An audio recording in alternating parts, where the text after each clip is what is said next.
دنیا میں جو حالات چل رہے ہیں ان حالات کو دیکھ کر مسلمان کے دماغ میں خیال آتا ہے کہ ان حالات کو بدل کر اچھے حالات کرنے کا طریقہ کیا ہے.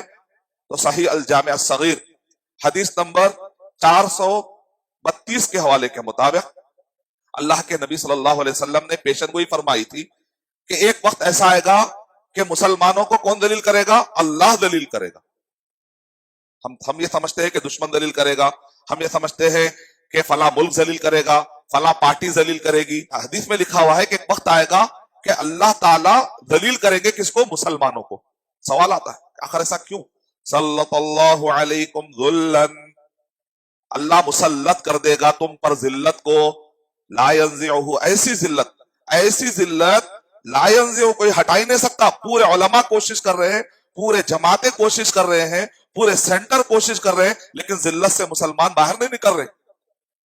اگر ایک جانور مرتا ہے تو اس کے بارے میں دنیا میں احتجاج ہوتا ہے, لیکن مسلمان مرتا ہے تو اس کے بارے میں کوئی زیادہ بڑی دقت کی بات نہیں ہو رہی. ذلت نہیں تو اور کیا؟ مسلمان شرک کر رہے, ذلت نہیں تو اور کیا ہے؟ مسلمان بدعتوں میں پڑے ہوئے, ذلت نہیں تو اور کیا ہے؟ سچے دین سے مسلمان خود دور ہوتے جا رہے ہیں, یہ ذلت نہیں تو اور کیا ہے؟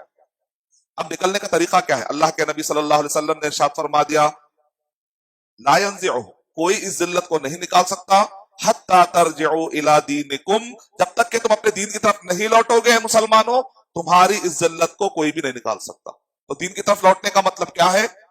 معجم الطبرانی میں لکھا ہوا ہے, الی امرکم الاول, وہ دین جو تم کو پہلی مرتبہ اللہ تعالیٰ نے محمد صلی اللہ علیہ وسلم, نبی صلی اللہ علیہ وسلم, صحابہ کے زمانے میں جو دین اول تھا, اس دین کی طرف لوٹنا پڑے گا.